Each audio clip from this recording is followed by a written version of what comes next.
Salmon, salmon, salmon. Seems like that's all we talk about. And I say that too, thinking that last time Bill said bass, bass, bass after we talked Bowman. And so it was even perfect to use the salmon, salmon, salmon. We've had two different podcasts about two different separate kind of salmon related issues here in the last few weeks. Salmon are a big deal. Yep. And Alaska's a big deal. And heck, you forgot to mention, silver, gold, rainbows, 30-inch rainbows, and, lots of good stuff and lots of bad stuff. It was an interesting conversation. I learned a lot about Bristol Bay and what's going on up there. Yeah, we're talking about Bristol Bay again, the Pebble Mine. Folks who've listened to this podcast a long time know we've talked about this a few different times. We had Chris Wood on a few years back during the Trump administration when they were working on some of this.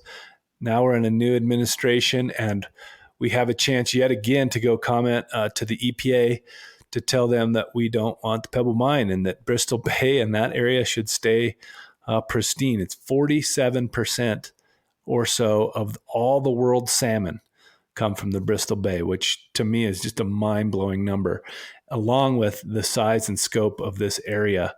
Our guest, Brian Kraft from Alaska Sportsman's Lodge, just mentioned it's like 4 or 5 northeastern states combined is the size we're talking about here. So unreal proportions. Mm-hmm. It's very difficult to even get your mind around it. And the size of this project, when you start looking at it, it's insane. And no one's for it. So, man, this is a chance for everyone to jump in and help. Yeah, so this will be a good one. I think folks will learn a lot here.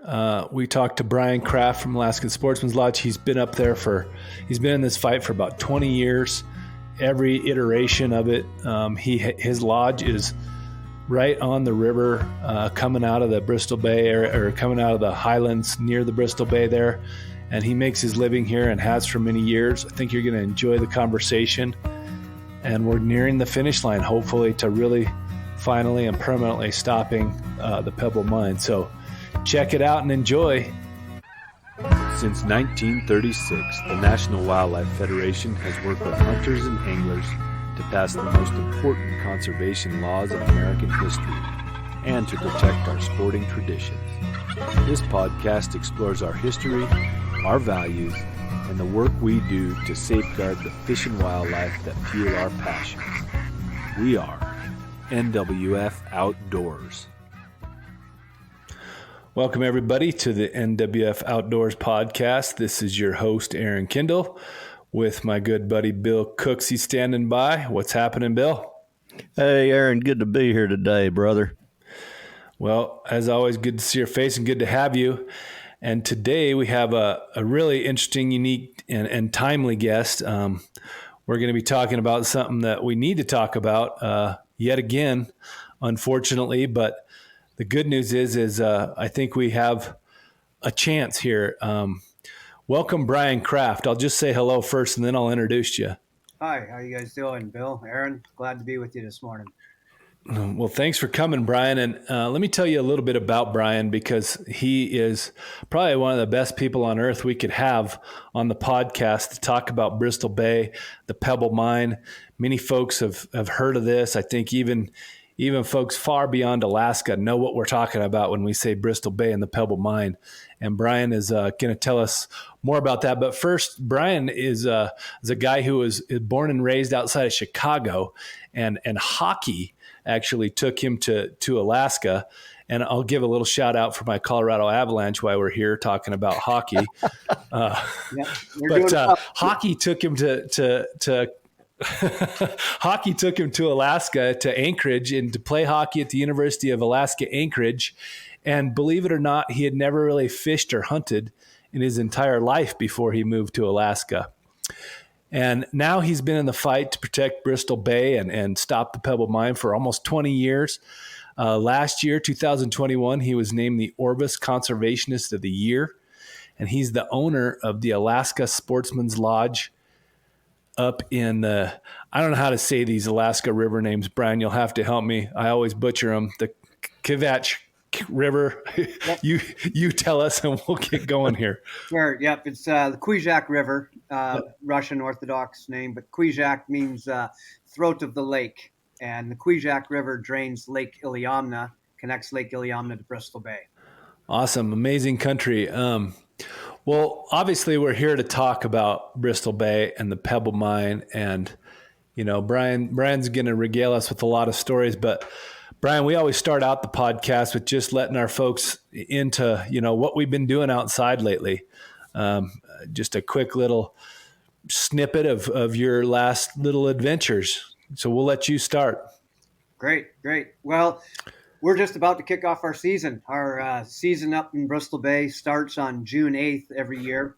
The river's open by regulation then. Right now, the rivers are closed to protect the spawning rainbow trout. They close in April 9th each year, and then reopen on June 8th. And that's to allow the rainbows the opportunity to spawn, and they're at their most vulnerable after the spawn. They're at their weakest. And so the closure allows them to get that strength back up without pressure of sport fishing happening. So we're glad to do that, give them a little break during that time, and then look forward to the season opener here tomorrow.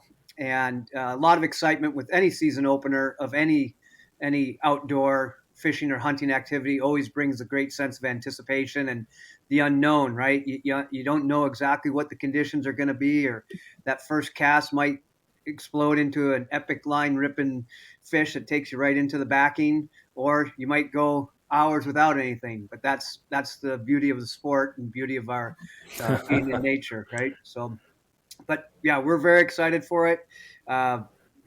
Personally, outdoors, what I actually just got done doing was fishing with a good friend of ours and guide who worked for us for a long time. He's now guiding down in the Florida Keys. So my wife and I were just down chasing the ever elusive tarpon, and we were fortunate enough to get into a couple. So, but we're looking forward to the season here in Bristol Bay opening up tomorrow. You got a lot of good stuff going. That sounds pretty awesome. How about you, Big Bill? What's going on? Aaron, I've gone from crappie fishing in the spring. Now I'm transitioned to bass fishing, and locally our fishing is better than it's been in years. So that's exciting. My wife and I have broken 3 rods so far this season. So I'm excited about that, believe it or not. And I just got back from SEOPA, the Southeastern Outdoor Press Association in West Virginia, which was a ton of fun. But outdoor wise, the main thing was I once again was beaten in a sporting clays shoot by a teenage girl. So I'm getting used to that in my life. Naturally. And, yeah.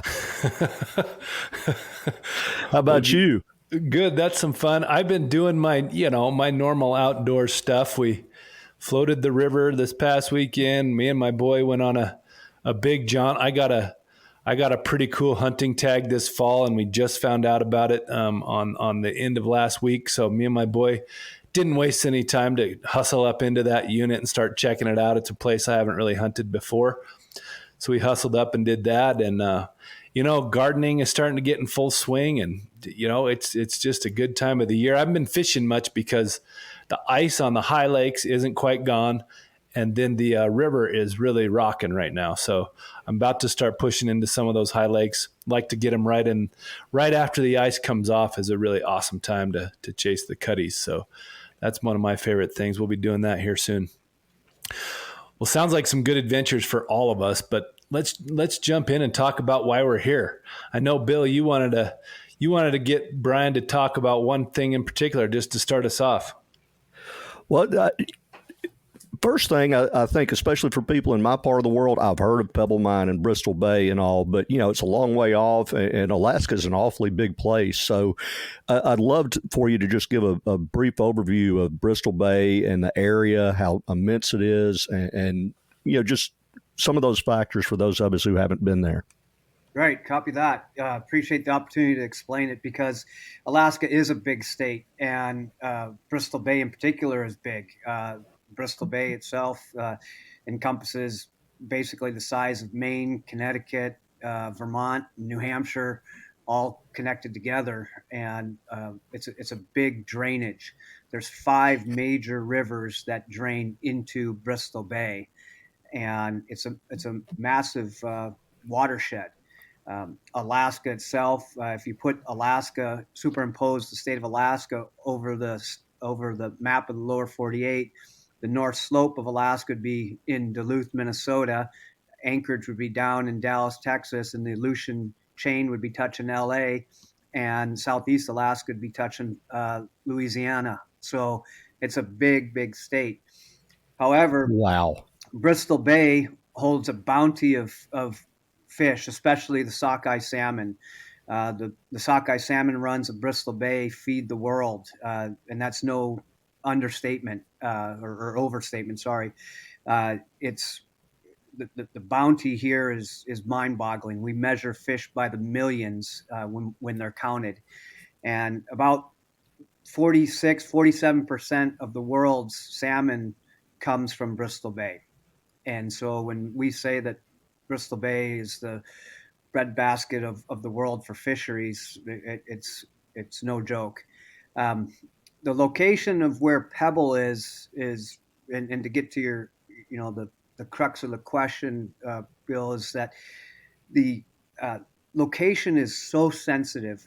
When you think about areas of points of maybe contamination or habitat loss or pollution that could be happening to any one of our fisheries, the most critical are the headwaters, the capillaries of the arteries, right? And so we have these big arteries of rivers, but we have the small feeder streams, and I call them capillaries, like in a blood system, that are critical. They're the rearing areas of these salmon. And the salmon go back to the same location where they were hatched and reared every year. It's an amazing journey.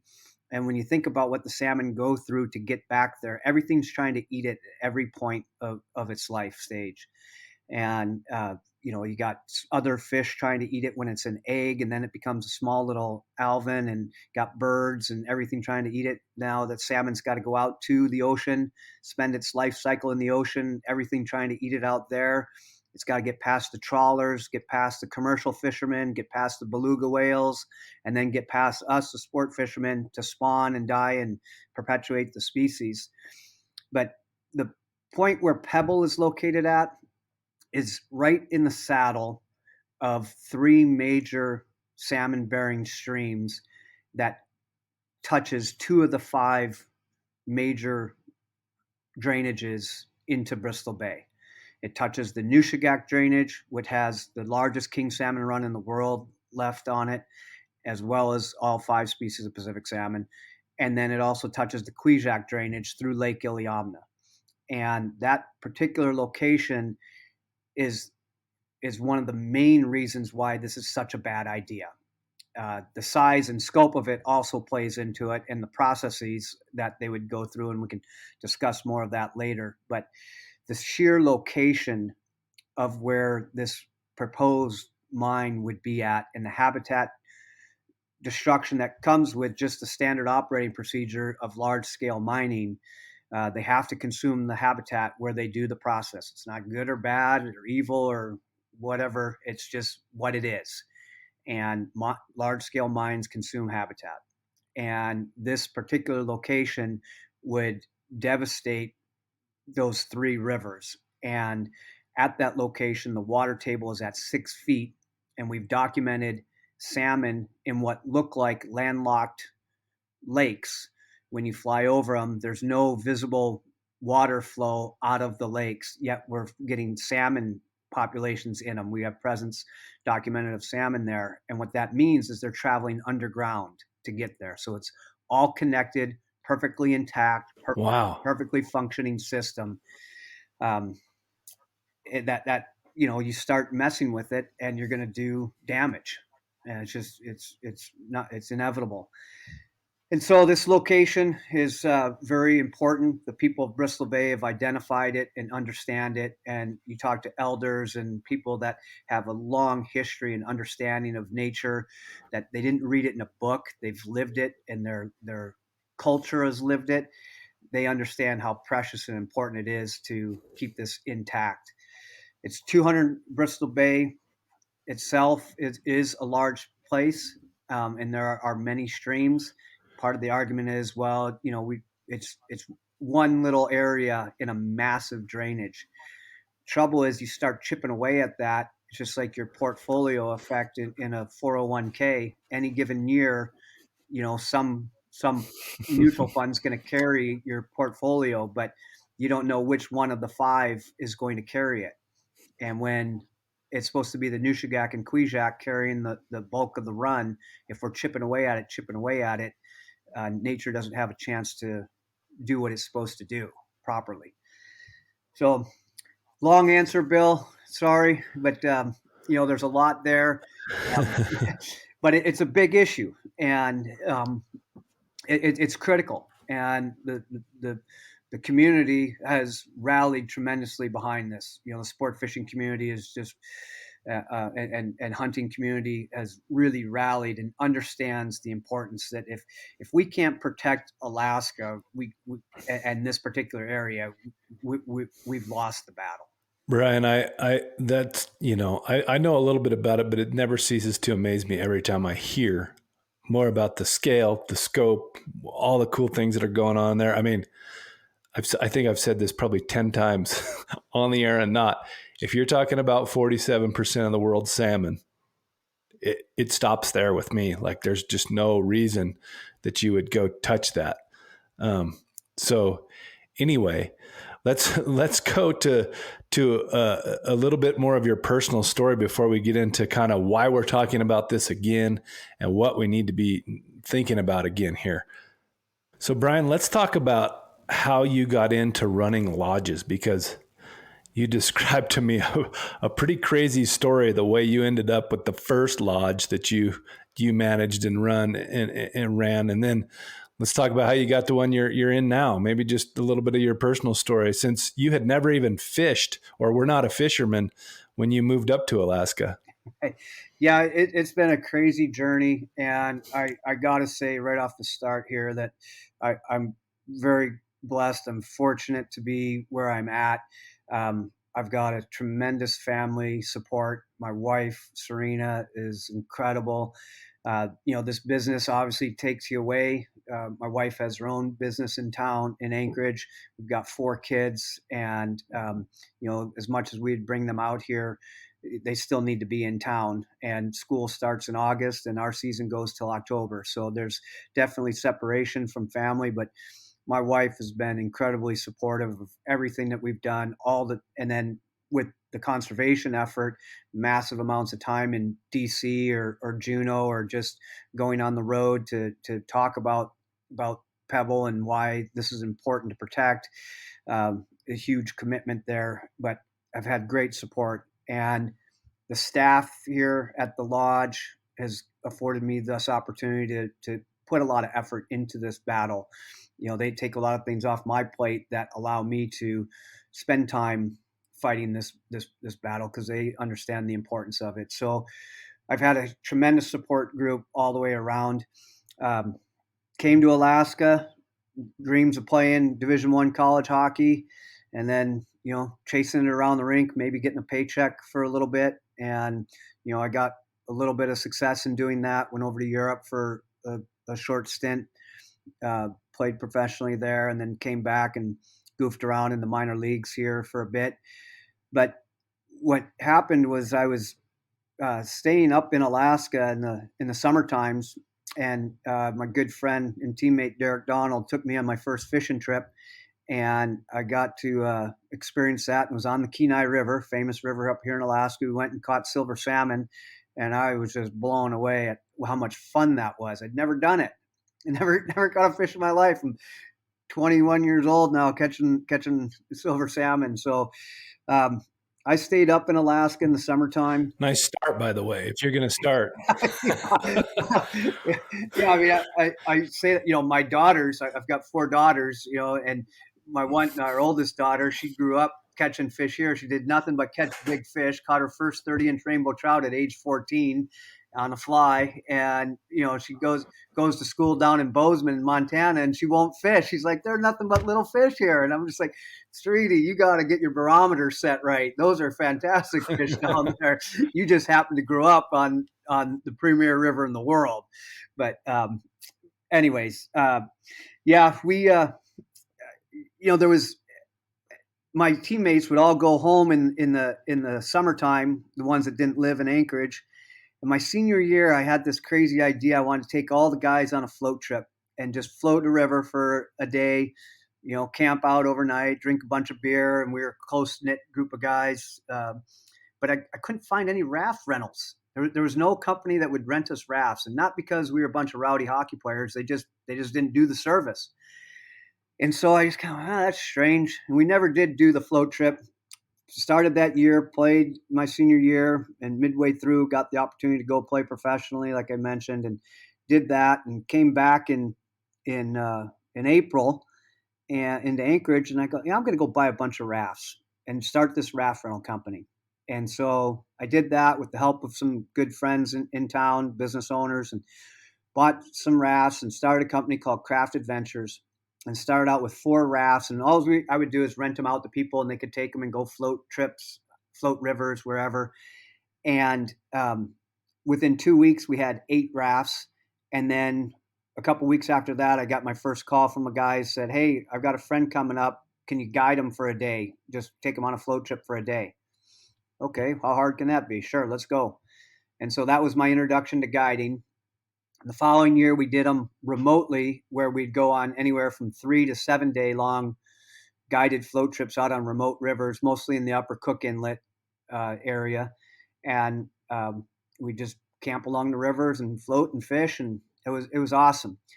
And I was all set to do it again in the summer of '94, when on end of May, I read an article, and it was a headlines of Anchorage Daily News about a local businessman that got caught running drugs. And the U.S. government had busted 120 people all across the country on this massive drug ring. And the kingpin of it was living in Anchorage, Alaska. And he was head of the Calais Colombian drug cartel. And he was in charge of distribution of cocaine from the Mississippi West, and it listed all of his assets. One of his assets was a lodge on the Kvichak River. And so I walk into the U.S. Attorney's office the next day, and I say, hey, I want to buy that lodge from you. And they said, hey, Sonny, we indicted the guy 2 days ago. We have possession of it, but we don't own it. And so we can't sell it to you. And I said, okay. And I played a lot of poker on the back of the bus when I was playing hockey. And so I played a little poker that day. And I said, okay, well, that's real good of you guys that you don't own it or anything, but you just advertised in the front page of the newspaper that you got a lodge that's going to be vacant for the whole season. You better get somebody in there to caretake it. Otherwise, a lot of stuff's going to grow legs and disappear. And I turned around and walked out. They called me back a half hour later and said, we'd like to have you run it. And so I cut a deal, ran it for the first year with the help of a good friend of mine by the name of Gary Sampson, who Gary was the true hockey player. Gary played on the 1984 U.S. Olympic hockey team and played for the Washington Capitals. But Gary and I were up here coaching hockey together. And I called up Gary and I said, hey, I need help running this lodge. And so he came out and helped us. We cut our teeth on it, learned from scratch, no manual or anything. The generator breaks down. What do you do now? Septic system backs up. How do you fix it? So we learned the hard way. And but we had great support from a lot of local people that came out, brought clients out, and we learned how to run a lodge. And we ended up running it for 2 years. Was supposed to get a chance to buy it, but the guy's attorney, the drug dealer's attorney, ended up taking the deal. And I was crushed at the time. But just like in life, when one door closes, usually 2 or 3 doors open up if you look at it properly. And so I was fortunate enough to find another piece of property lower down on the Kvichak, actually a much better piece of property. And I partnered up with the past client to help, with the financial wherewithal to build Alaska Sportsman's Lodge. And that's David Sandlin, who today is still my partner. And Gary Sampson, we also owned a lodge in Kodiak, and Gary is an owner in that. So Gary's still part of the family, and David has been an unbelievable partner from day one. David's from Noonan, Georgia, passionate fisherman and hunter, hunts all over the world, but was unbelievable supportive, great mentor, taught me a lot about business. And we entered a deal. I called him up and said, "Hey, David, do you want to build this lodge with me in Alaska?" And he said, "Brian, do you know anything about building lodge in Alaska?" And I said, "David, how hard can it be?" And so I'm glad I was real naive, because if I would have known how hard it was and what it would take, I may not have done it. But we did it, and we've been very fortunate. And this is our 26th season of operation at Alaska Sportsman's Lodge. We're about to kick off tomorrow morning. Wow. Yeah. That's so cool. How about, if you wouldn't mind, Brian, just take us through a day on the water with your clients. Like, what are you after? What are you catching? You got the trout opener coming up tomorrow, but then you'll move to salmon and some other things. Like, give us a little bit of insight there. Yeah, great. Well, the Kvichak River, like I mentioned, connects Lake Iliamna to Bristol Bay. We've got a massive sockeye run. At the peak of the run on the Kvichak, we got about 30,000 fish an hour running past the lodge here, heading up into the lake system. What that does, it provides huge food source, massive amounts of protein for resident species, so rainbow trout and grayling, dolly varden, lake trout, things like that. And so typically what we do here is, depending on what salmon are running, would dictate when we chase the salmon. But on the season opener here, we're just on the front side of the king salmon run. And what has made our lodge real successful is our location. We are on the Kvichak River, so we've got fantastic fishing right outside our front door. And so we give guests the option of fishing the home water, fishing the Kvichak, which we've got about a 12-mile, 14-mile stretch of river that we will fish, and it's all braided, like a woman's hair would be braided.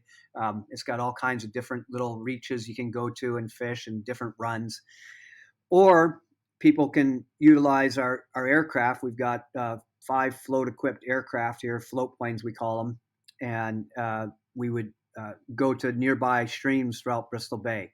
There are many streams, many rivers in this area that you want to go and experience. And so, but at the same time, it's real important that you have a river close by or right in front of the lodge that you can access, that's a world-class fishery, because there are times throughout the season when weather prohibits you from flying. It's just not a safe thing to do. So, to have a good fishing river right in front of you. And typically that situation is fog. And when it gets too foggy, it's not conducive to flying to these rivers, but it certainly is okay to go out on a boat and go fish on the river. So we feel like we've got the best of both worlds here. We're centrally located to many of these nearby streams to go fish, as well as having the Kvichak right here.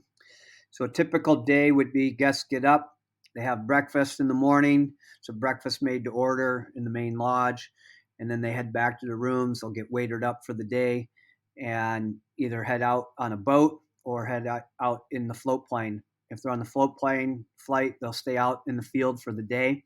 If they're on the Kvichak, guests will come back in after fishing in the morning session. They'll come back in, have a beautiful lunch spread in the main lodge. It's really nice to have that hour break to come in and enjoy the beauty of the lodge and the comforts of the lodge, and then get back out on the river and fish the afternoon session. And like I said, though, the salmon runs come at different times, and so right now we'll be chasing rainbow trout here for the first good week or so. Kings will start showing up in another week. We'll start heading over to our king camp over on the Nushagak River and start fishing for kings. But we can accommodate any type of angler, anybody who wants to, if you're a beginner or if you're, a seasoned veteran. We have all types of anglers come here, fly casters or conventional gear. We've got two-handed spay fishing opportunities as well. So very wide spectrum of opportunities for any kind of angler that comes here.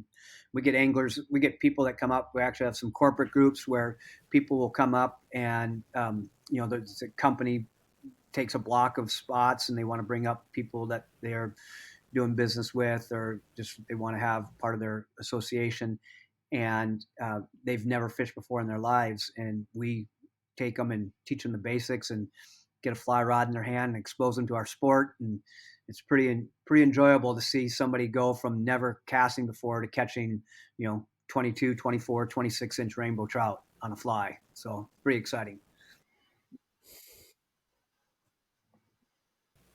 Now, Brian, I've just got to ask, because even here in the South, I'm familiar with rainbow trout. They're all over the country, but like earlier you mentioned 30 inches and now you're talking 22, 24, 26. What is the average size range of your rainbows up there? Well, they're big and they're powerful. These rainbow, especially like the Iliamna drainage and the Naknek drainage, rainbow trout, they utilize these massive lakes. So Lake Iliamna, for just size and for the listeners to understand, Lake Iliamna is 90 miles long, 30 miles wide, and 1,000 feet deep at its deepest point. It's a massive protein-producing incubator, and it provides just a food source for these rainbow trout to get just beefy. Their shoulders I've never seen anything like it. And, I get guys to come up here and, and gals that have fished all over the world, and they tell, they chase salt fish species, and they say pound for pound, these rainbow trout are the most explosive and exciting fish that they've ever hooked into. And, when you ask average size, different rivers will have different sizes. And, you go to a small little creek that you're walking and wading, and you catch it, a 23 or 24-inch rainbow trout. That's, it's awesome. You may do it on like a 6-weight or something, and it just an explosive, awesome experience. Whereas on some of the bigger rivers, Kwijak or Naknek, you hook into, these fish that are pushing 30 inches or exceed 30 inches. And I mean, it just, you get a fish of a lifetime. But, they're all powerful. They're all full of protein. And so even those 22-inch fish, you sometimes you never know. You hook into a fish and it takes you right into your backing, and you might not see it, might see the swirl, and then it just sinks down and dies, and maybe shows you a little glimmer of the side, and then you end up fighting this thing. You fight it, and it kicked your butt, and then you end up getting it in, and you look at it, and it's a 22-inch rainbow trout. You go, that's 22-inch fish on an 8-weight. Just put me to the test. And it's just impressive. But anyways, so yeah, they're big fish. Howdy, listeners. For more great content, check out NWF Outdoors social media on Facebook, Instagram, and Twitter. Connect with us. We want to hear from you. Send us your ideas for podcast guests and questions in the comments. And for even more excellent content, here's a message from our partner podcast. Hey everyone, this is Marcia Brownlee from Artemis Sportswomen. We know you love awesome stories about hunting, fishing, and conservation, so head on over to the Artemis podcast. You'll meet adventurous, accomplished women who are redefining conservation through their lives in the field and on the water. Filled with humor, audacity, empathy, and intelligence, Artemis brings you new voices and introduces you to women from all walks of the sporting community. Find Artemis wherever you get your podcasts.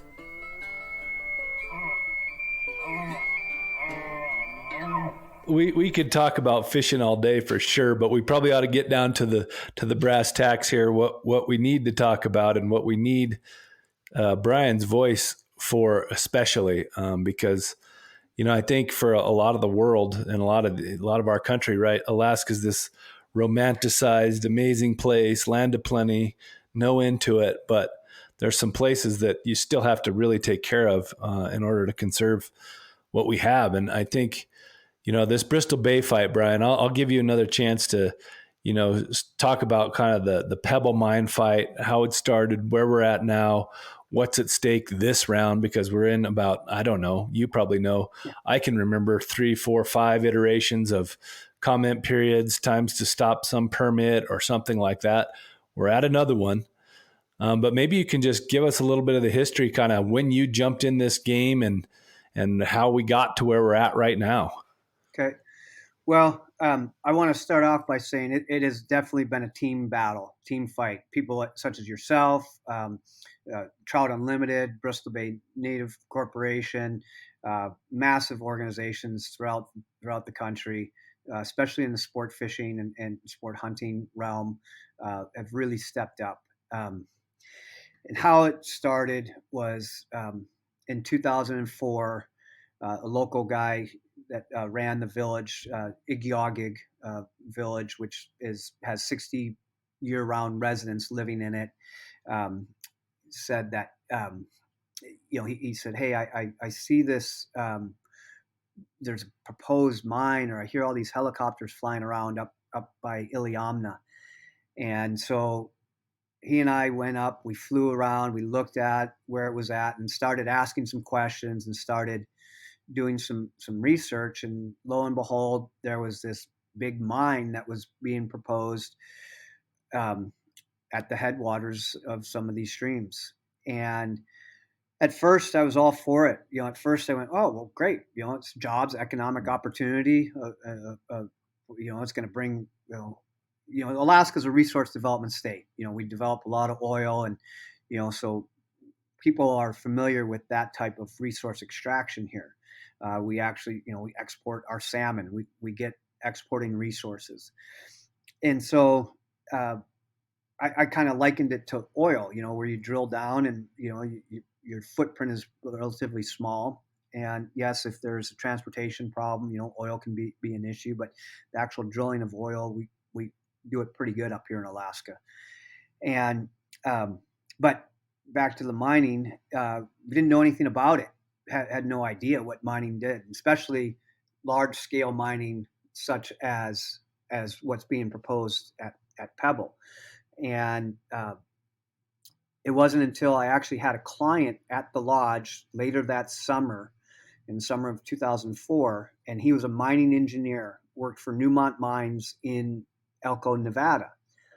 And he said, "Brian, we dig holes, we consume a lot. And, it can be a pretty sensitive deal where we tried to do it right in the desert of Nevada. And, we still had some issues. We contaminated water, aquifers, and, to the point where, we got to truck in a lot of drinking water. And why don't you fly me up there and show me this site?" So I flew him up there, and it's about 40 miles as the crow flies from my lodge. So we flew up, and when I say up, we're going up in elevation. It's go through a little bit of a mountain area, and we get to the saddle where it's at, and he's just looking down at it, and he's just shaking his head, and he said, "There's too much water." And he wasn't looking at parts per billion or knowing anything else. He just looked at it with his eyes and saw all the water that was at the location. So we got back to the lodge. He gave me some websites to look at and some resources to learn about. And he said, "Brian, don't get me wrong. I've made a great living at mining. I've been doing it for 30 years, and he goes, I like it. I like the industry, but we do consume habitat." And so it was with that I started my journey of learning. I had to educate myself on what this type of mining was. And I quickly learned that, it might not be appropriate in all locations. Obviously, we need minerals. We're utilizing, copper and other minerals right now to do what we do in our iPhones and on the computers and everything. But the point is, we as a society need to be smart about where we do these explorations. And just because it's located someplace doesn't mean it's right to go in and do it. And so I started researching and learning about what large-scale mining was. And it quickly became apparent that we needed to educate the people of Bristol Bay. And if we're going to open Pandora's box here and allow this mine to come in, we needed to be educated and know what that entails. Positive things, negative things, what could go wrong, how it's all going to work, who's going to benefit, things like that. And so I started an organization called the Bristol Bay Alliance. And the Bristol Bay Alliance was formed to make sure that the people of Bristol Bay, the people that lived, worked, and recreated in Bristol Bay, had the loudest voice as to what happened to the lands. And I created that organization and ran into a gentleman by the name of Scott Brennan. And Scott Brennan now works for the National Wildlife Foundation in Montana. But Scott was an educator who is a professor at university, who environmental scientist, and he had written a couple books about mining and environmental impacts and things like that. So I got a hold of Scott and had him put together a PowerPoint presentation about mining of this nature. And not that it was good or bad or evil or anything like that, just what are the facts? What does it do? What's the process? How can we go and educate people with this? So we put together this PowerPoint presentation, and I threw him in an airplane in the dead of winter and flew him out to Southwest Alaska, to the Bristol Bay area. And there's a few villages along the Nushagak River. There's 3 villages upriver from Dillingham, and we went to these 3 villages, all native Alaskan villages. And you have to remember, here I am, sport fishing guy, and typically the 3 different user groups, which are sport fishing, commercial fishing, and subsistence, personal use. Typically, we argue and battle over allocation. Who gets to use the resource and who gets to consume it, and how much. But so we walk into these villages, and we had unbelievable support, and just people coming from all over. We'd go to the villages, and every single person would come out and watch the presentation. These are villages of people, maybe 100, 125 year-round residents, so not very big, but very important in key locations. And a long, long history, thousands and thousands of years. Igiagig, the village where my lodge is near, has a history of 8,000 years of being in existence in this location.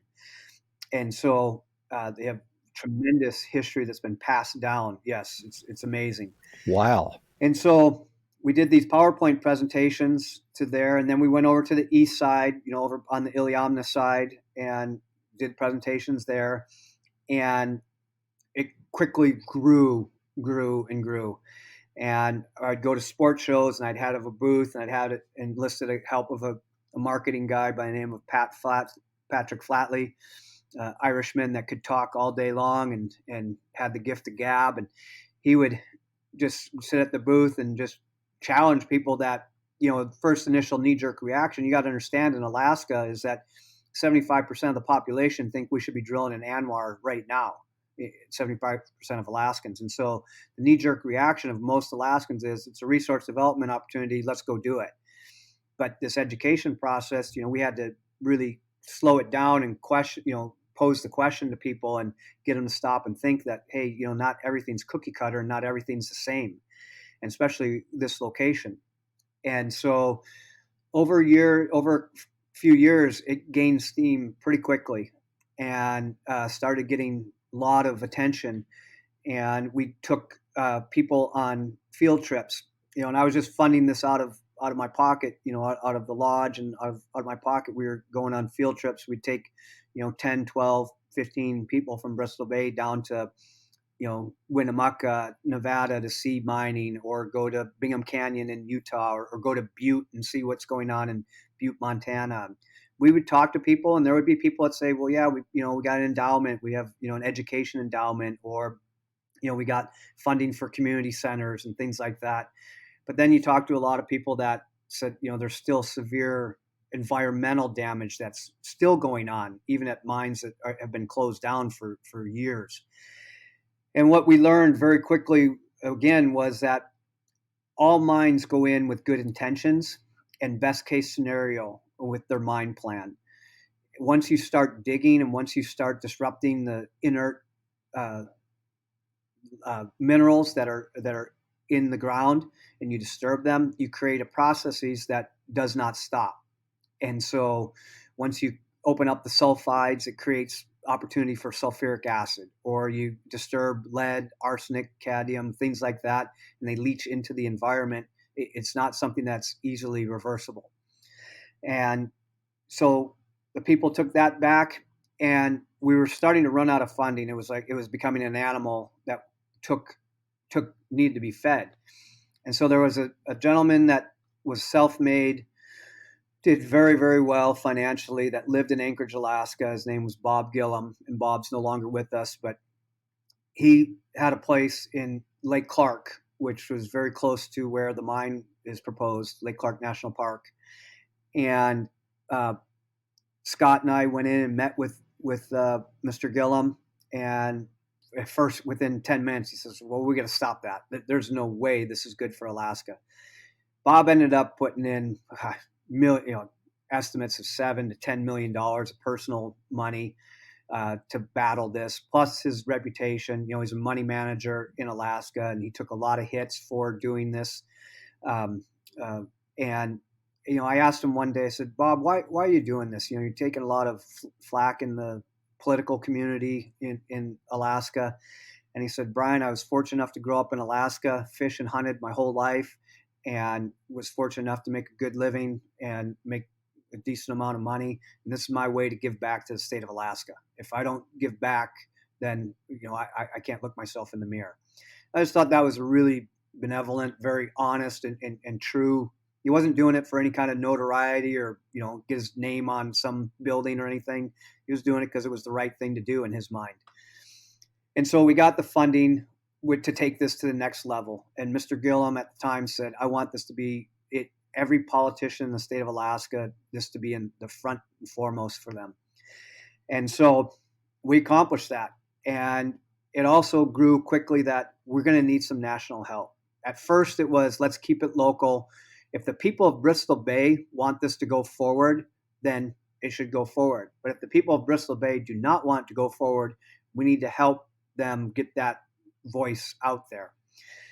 And so once we figured we wanted to, get some national reach, Trout Unlimited was a no-brainer.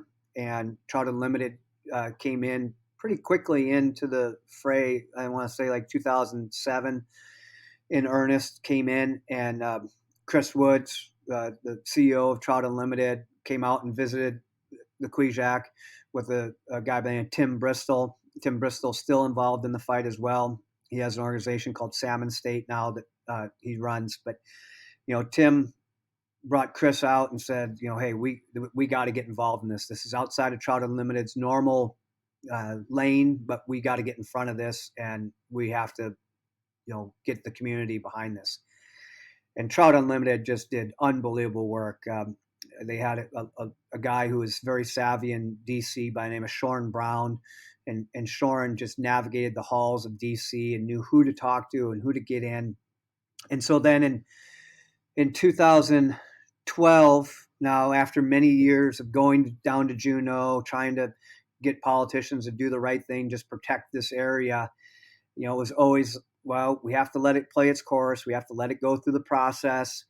It became very frustrating that Northern Dynasty, the junior mining company that has the claims, was putting out all kinds of information about what their mine plan was, how many millions they were going to make and billions, and how much ore they were going to process. Yet the governments were saying that they didn't have enough information to make a determination.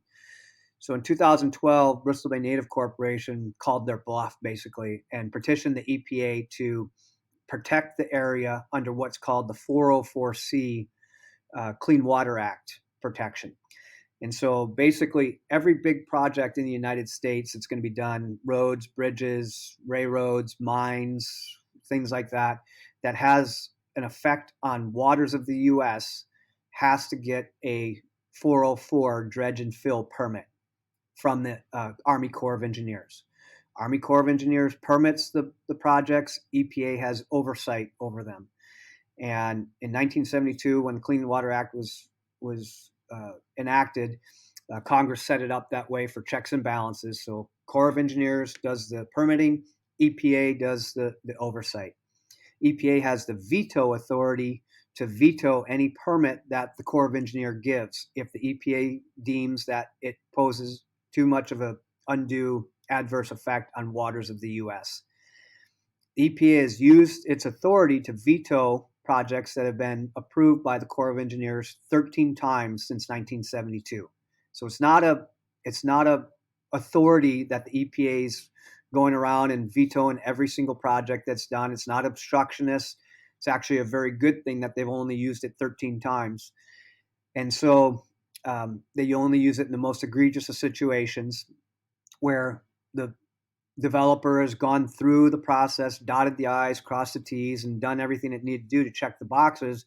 Yet in real life, it's going to be not the right project for our country long term. And so the Bristol Bay Native Corporation petitioned the EPA to use its authority to veto the project preemptively, saying, look, we know what they're going to do. We know what the process is going to be. We know where the location is. They have to consume that habitat right there. And so the EPA also obviously heard from the mining industry and the mining company, and they said, no, don't do that. Let us get our mine plan out first. And so what the EPA did is said, we're going to do what we're called a watershed assessment. And so they went out and they took all the plans and everything that was publicly available and Northern Dynasty was using in their shareholder meetings to drum up their stock prices, and went and they said, they went out public comment, they put it out to scientists and everybody and wanted to find out what the effects of this proposed mine would be. They got the answers back. They did a peer review. They did public comment. They put it out again. They did another public comment period. And in 2014, they came out with a proposed determination that said that this proposed mine would cause too much adverse effects on the waters of the U.S.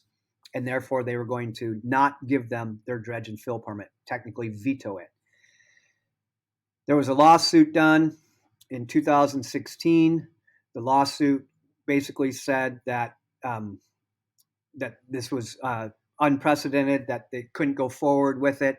And in the settlement with the lawsuit, what happened was the data and the information was allowed to remain whole, and Northern Dynasty was given 4 years to get their permit application in. The critical part of it was the EPA still had the ability at the end of that 4 years to utilize everything that it had gathered, all the information it had gathered, to veto the 404 permit. And so that's basically where we are at now. Northern Dynasty and the Pebble Partnership, which there is no partnership, it's just Northern Dynasty. Northern Dynasty applied for their mine permit, and the Corps of Engineers actually approved it as planned, and then withdrew it in some controversy in late 2020, and then the EPA now is moving forward with the veto of this proposed mine plan. Long story, but where we're at now is there's a public comment period. It's been a long battle. We're still not done, but we are very close to the finish line. We're in the best position that we've ever been in. We have is the opportunity. There's a public comment period that's open now, and I think it goes into July, I believe, July 12th. But the public comment is just early July. Yep, taking public comment from everybody about if they support vetoing this, and that's we need that. We need a massive push to the EPA for that and support for the EPA. So this will definitely help us. It's not the silver bullet, because technically Pebble could go back and change their mine plan, but it costs them tons and tons of money. And they've already had 3 partners that have walked away from the deal. And that's a whole nother aspect of it. When you look at this, there's Rio Tinto, Tech Cominco, and Anglo America have all invested significant amounts of money. Anglo put in almost $500 million into the project and have all walked away from it. And that to me, I don't need to look at the parts per billion again, or where the water's flowing and everything. I look at that. Those guys are experts in the industry, and they've walked away from this project. And so that to me alone is telling me that it's not the right project. That they're saying it internally. They're sitting in their boardrooms and making decisions and saying, which projects are we going to go after? Which ones are viable? Which ones are appropriate? Which ones are we going to be able to environmentally pass? So we're in a good spot right now. But permanent protection is what we need for the entire region. And segue into that is, Senator Murkowski, our senior senator here in Alaska, has made a proposal that the federal government buys the headwater lands from the state of Alaska and puts the money in an education endowment for the university program and also a smaller portion into economic development fund for the Bristol Bay region. And that would give us permanent protection for the area at that time. Wow, you made years and years and a lot of complicated things seem, at least semi-simple. You summed them up pretty quick there. I was sitting here looking at my questions for you, Brian, and I was like, okay, there's that question, and then there's that question, and then there's that question. So you did a really good job. Let's talk a little bit more just before we let you go here. We're getting close to our hour, just about, that permanent solution, a little bit more about what that would entail. So I think it has to do with some, relief money, some COVID relief money, some other different players. Like, where would that money come from for the federal government to purchase this land that is currently the state of Alaska's? Yeah. What it started out was our group kind of loosely, coalition, floated out the idea of doing a land swap and basically swapping NPR land, which is National Petroleum Reserve land up in the state of up on the North Slope of Alaska that the federal government manages, swapping that for the Bristol Bay lands. And so then the federal government would manage the Bristol Bay lands and not create a park and not restrict any other activities, fishing or hunting or snow machining or boating or anything like that, but would restrict large-scale open pit mining from the lands. And we proposed that to Senator Murkowski's office, and she came back with, instead of doing the land swap, why don't we just have the federal government buy the land from the state of Alaska? And it is tied to some COVID money, and it'd be federal monies, obviously taxpayer dollars. But what it would do is, in her plan, is that it would close the area to mineral entry.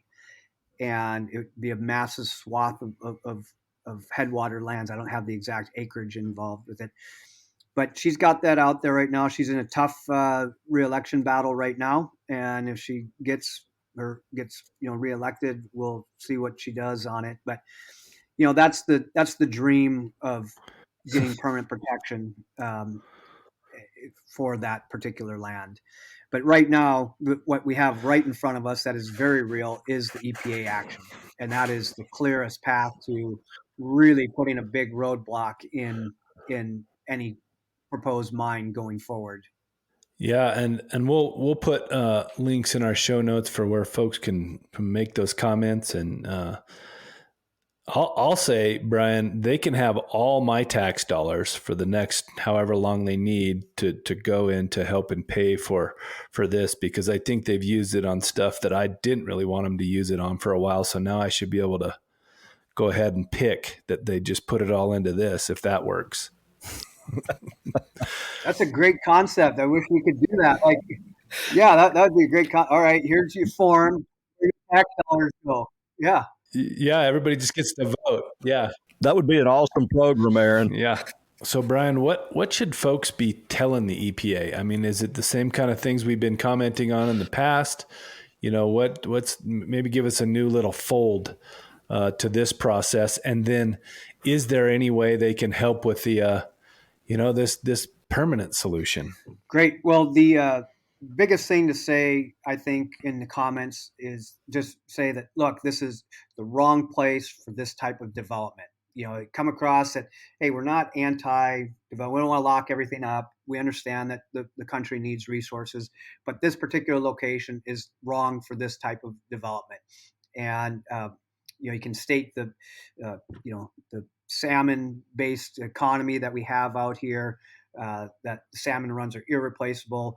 We've gone through decades of destroying salmon on the Pacific coast, and now we're spending billions literally trying to rejuvenate rivers and take out dams and trying to repopulate rivers with salmon. So here we have the opportunity to be out in front of it and take care of it. And so as long as we do that, I think it's money well spent. So comments of you're in an irreplaceable area that has that provides food for the world, provides economic opportunity. We don't want to trade one resource for another. Could go into mining and destroy salmon fishing and salmon industry. Those types of comments are great. And even just a comment of support. Hey, I support the EPA's decision in protecting Bristol Bay. Something very clean and simple goes a long ways as well.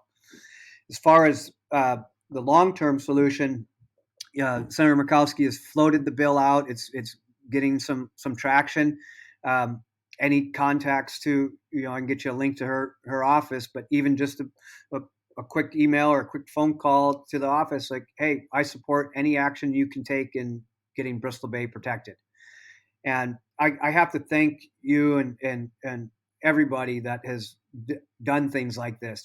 Like you mentioned, you guys haven't been here. There are a lot of people that haven't been here that put in a lot of time, a lot of effort, and want to protect it just because we know it's there and that it's still in its natural state. So I can't thank people enough for their efforts.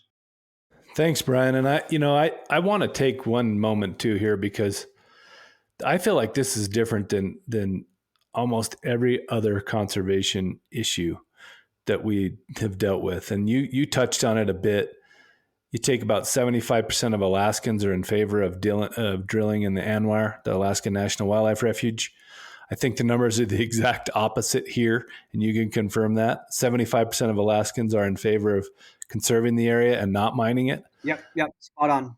Good, yeah. And I also wanted to say this is one of the most bipartisan, widely supported. I don't know of any conservation organization who's not in favor of protecting this area. Bass Pro Shops. You've been on, Fox News. You've been on other different outlets from the right and the left, the Trump administration, the Obama administration, now the Biden administration, all have supported different actions to keep this area protected. It's not a crazy environmental issue. I mean, this is a bipartisan, common sense, obvious, you take care of 47% of the world's salmon type of issue.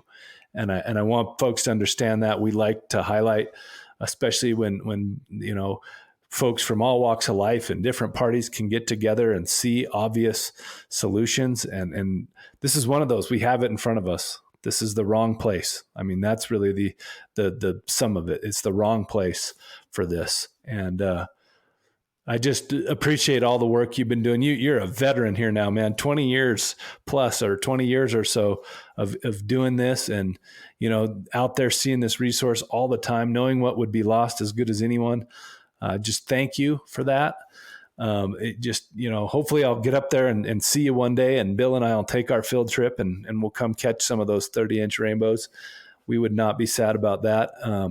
But I'll give you this opportunity after I say, folks, go make a comment. Do this, please. I mean, we're close. Let's get it done. Let's get this conversation out of the way and move on to some of the myriad problems that there are. And knowing that this huge salmon fishery and this amazing resource is taken care of.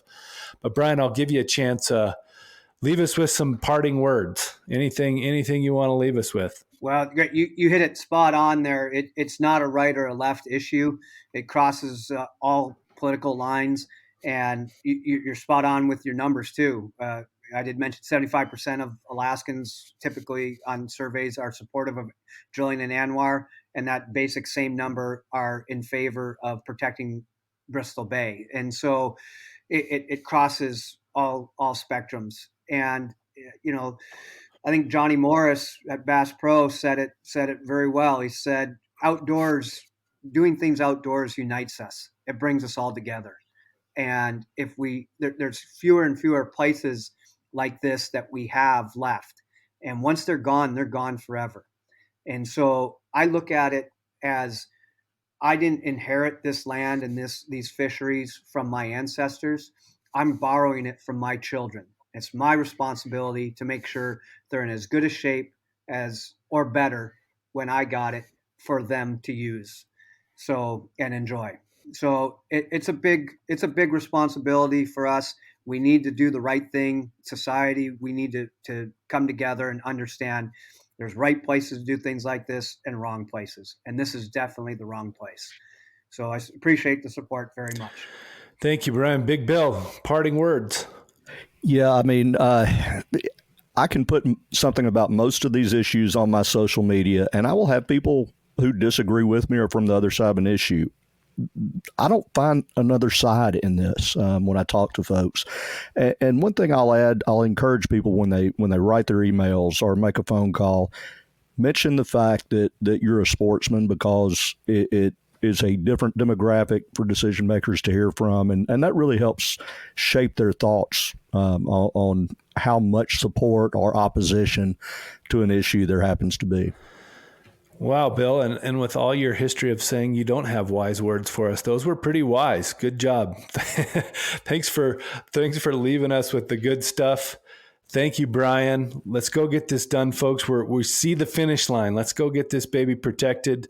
Go take care of Bristol Bay. Adios, folks. Have a good one. For more great content, check out NWF Outdoors social media on Facebook, Instagram, and Twitter. Connect with us.